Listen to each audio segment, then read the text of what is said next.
context is king. All that matters in this new future is context. And Joao, I want to express to you a little bit of a heady idea here. This is worth hearing. Everything around us is data. You're talking to a guy with a physics background. Whether it's a field, a particle, a wave, it's all data. And it's data that has velocity attached to it. Things are moving all around us, always. Okay. So when these ideas are moving around us, certain ideas, they decay because we have entropy all around us. Things start to fall apart. We talked about this in the game of telephone. When I talk to you and time passes and the information goes from node to node, it starts to degrade or it mutates. Okay. So information all around us changes constantly. Okay. Well, what's important, and maybe actually let's thought experiment real quick. Joao, you talk to people all freaking day, every day. You're in meetings, you talk to your team, you talk with clients, you talk with your your skydiving instructors. All of this for your brain is context. And then you make decisions as you go through your life. It's information that you process. Now, let's imagine, how do we get our computer, our AI, our agents, supreme context? I'll share with you that I argue everything around us is data. Okay. What are your senses, Joao? You look at things, you hear things, you taste, you smell. All right. Well, I'm going to, as quickly as possible, give my machines data from all of these senses because, again, there's a velocity. Data decays, so I need to get this data to my machines as quickly as possible.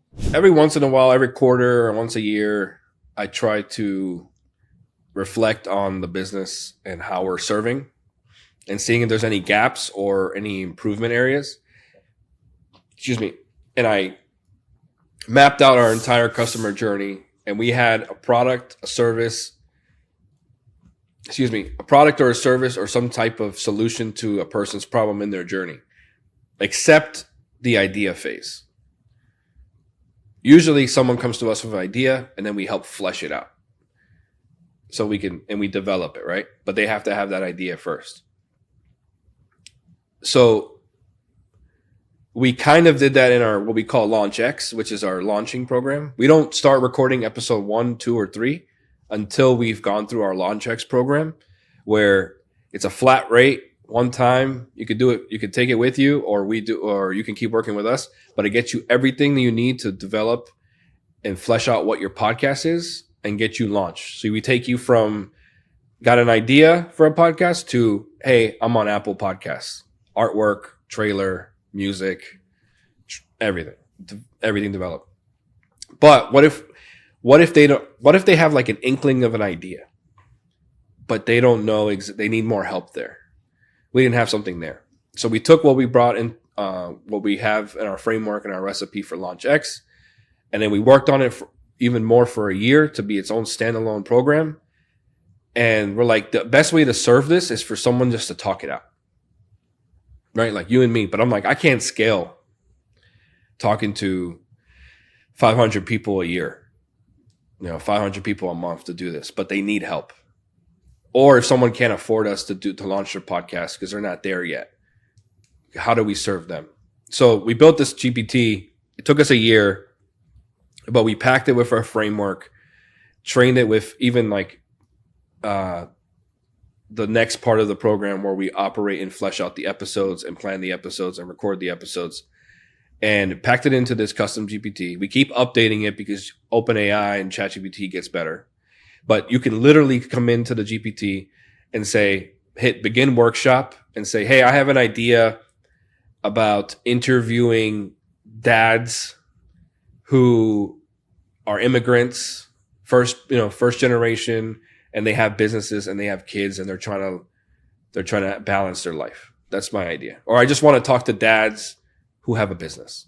Done. The biggest missed opportunity is anybody who's not using AI to at least learn or to build custom tools or build software or anything for themselves.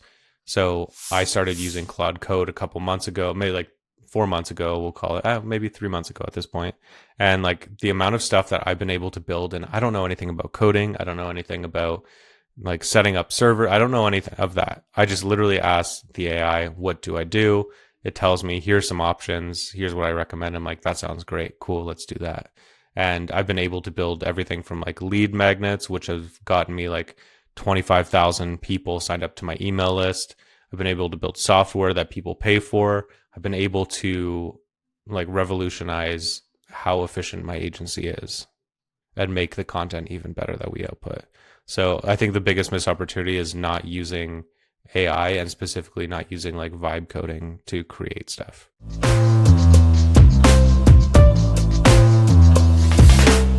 In this very near future, this new AI reality, operating is not a competitive moat anymore.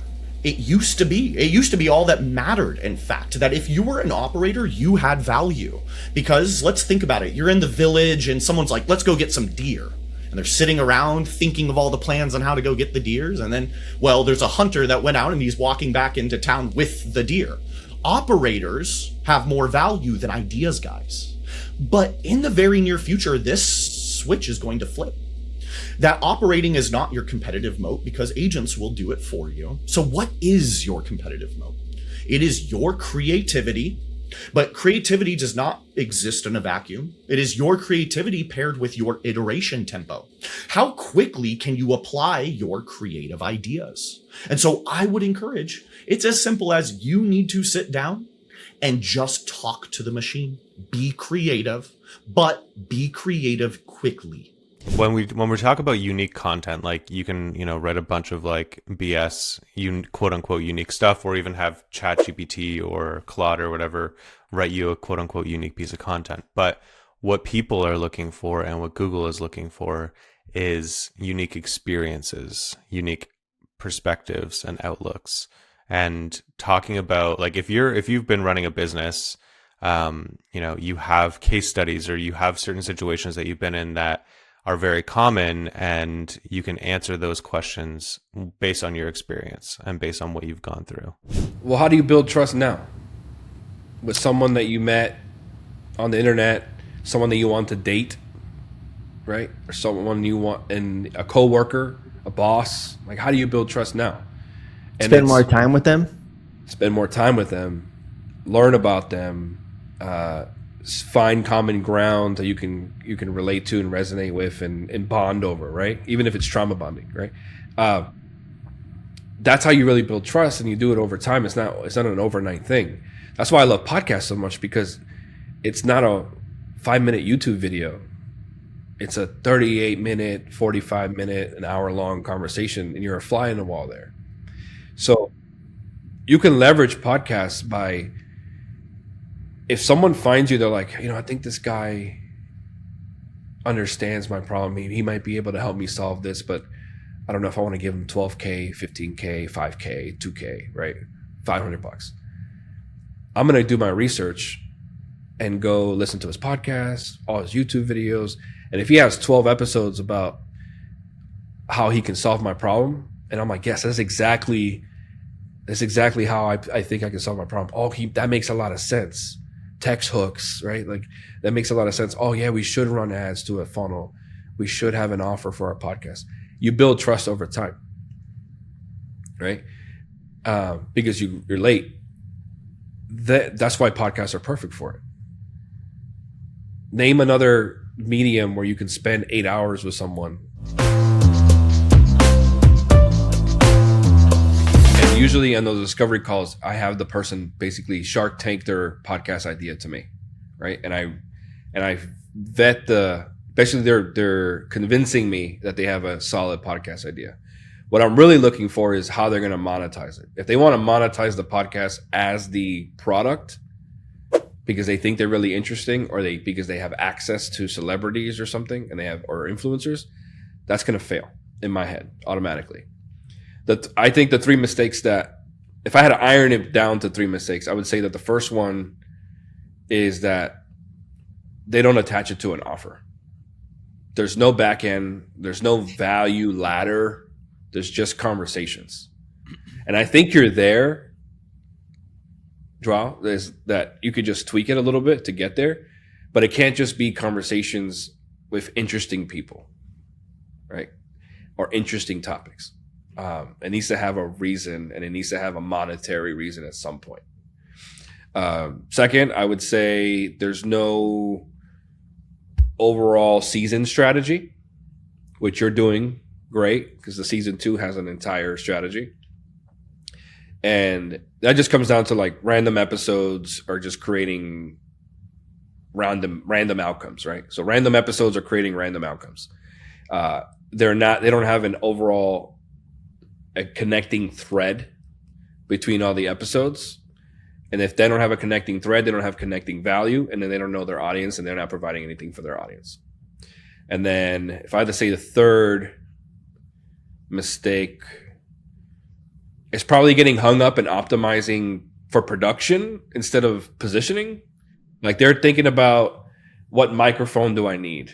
What lights do I need?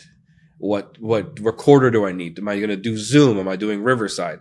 And they just think about that more, and then they get their dopamine hits, and they exhaust themselves from just the bare minimum before even putting all that thought into positioning. Oh, they're doing everything. And I made this mistake too, where you're like, yeah, we do SEO, we do Facebook ads, we do organic social media, we'll build your website, we'll run your Google ads, like we'll do all of this stuff for you. And the mistake is you can't really systematize that, and you'll make more money initially, sure, but then you'll get burnt out. You'll end up not being able to do all of that stuff, or you'll spend a lot of money hiring other people, probably freelancers, to do that stuff for you, or you'll be hiring and firing staff a lot because you might not have that next piece of business coming in that, specifically does that one thing. So focus in on one thing. We build websites, or we do SEO, or we do Facebook ads, or we make creative, or we do email, or we do whatever. We've both said it in our own ways around this first principles thing. You need to understand, go explore, go get better at yourself, go learn everything, and then learn about how you use these tools to exercise against those fundamentals. And I would just suggest to you that something that I think about often in a way that we can all improve and just do better in this new age is, there is so much noise all around us. Truly, there's new toys, new methods, new ways of doing business constantly that are coming out to the point that it is truly overwhelming. I would be lying to you if I told you that I don't wake up often overwhelmed. And it's largely a product of, am I keeping up? Am I learning enough? And I want to suggest to you, that is a failed strategy. It's a failed thing. This, can I keep up? No human on earth, as good as you are, will be able to keep up with everything that's happening here. And so I want to express to you, how do you stay, again, competitive? These are questions we need to answer. I spoke to it earlier, your community. You can't learn everything by yourself. It's not possible. But you can find really other cool people that help fill in gaps, accelerate that for you, and all of that. So you need to go out. You need to obviously, of course, meet these people. But you need to be also more concerned with first principles. I am not so concerned with this new AI tool, this new AI technique, this new thing. What I ask myself is, does this help me generate awareness through my outbound channels better? Okay. And if not, well, I'm going to go just on with my day, and I'm not going to worry about, is this new thing here? When we align ourselves at this first principles thing, when we fundamentally understand what we're doing and why we're doing it, you don't really feel too much concern with all the new tools, all of the new cool things, that overwhelming feeling. Of course, something I speak to often is when we do have that surrender, that coming back to the first principles, you can't be negligent. You do need to consider the new techniques and stuff. But it's easier, it's much more emotionally easy, just I think that you'll be more successful to house yourself at just the most basic level. What are the fundamentals of what we're doing? And how do all of these cool new things that are emerging every day serve my fundamentals?